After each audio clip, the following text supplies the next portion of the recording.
Dans cet exercice, on va travailler le menu burger. Donc ici, le menu qui va permettre d'ouvrir un menu caché. Et lorsqu'on clique sur le menu burger, bien sûr, l'animation des trois barres qui le composent va former un X.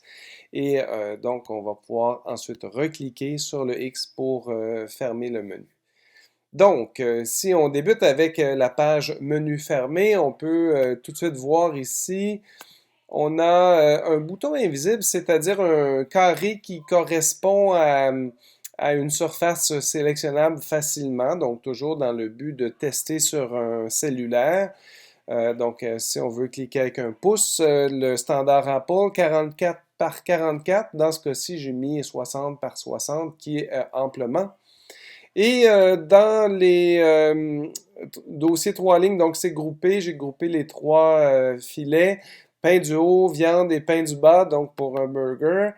Et donc le menu qui est juste à côté, qui est actuellement caché, qui est composé d'un fond et de quatre titres qui sont décalés là, pour faire une animation avec un décalage entre l'apparition des mots, donc une petite animation.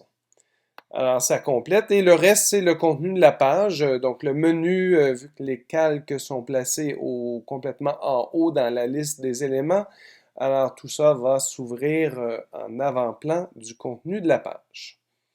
J'aimerais porter votre attention dans les éléments du menu ici, qui sont actuellement à l'extérieur de la page. Donc, vous voyez tout de même que même si c'est à l'extérieur, ils sont encore dans le menu fermé.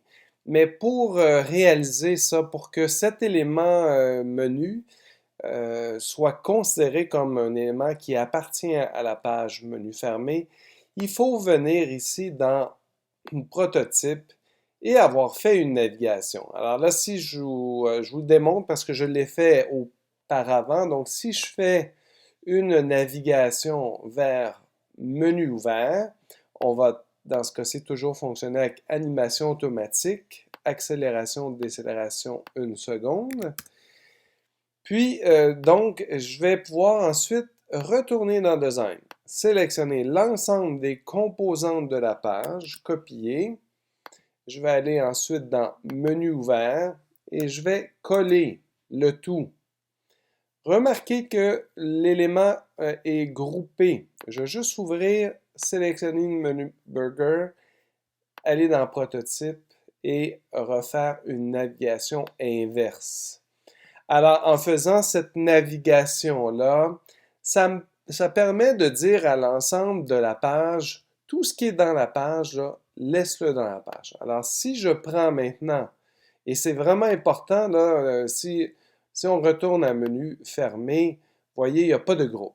Si je vais dans menu ouvert, je ne veux pas avoir ce groupe-là parce que lui va me causer un problème au niveau de mes animations. Alors, je vais faire dissocier.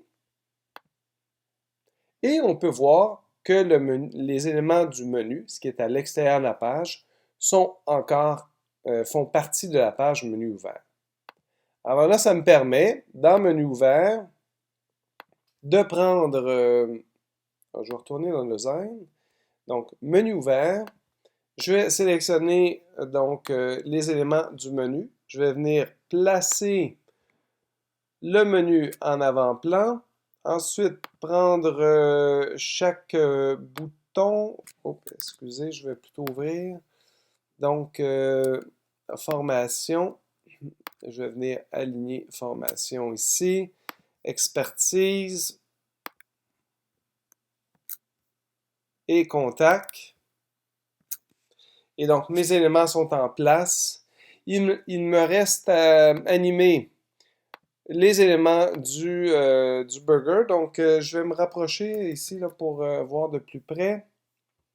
Et je vais faire une rotation de 45 degrés que je vais venir centrer sur ma forme centrale, la viande, et le pain du bas. Donc, je vais faire un moins 45 degrés.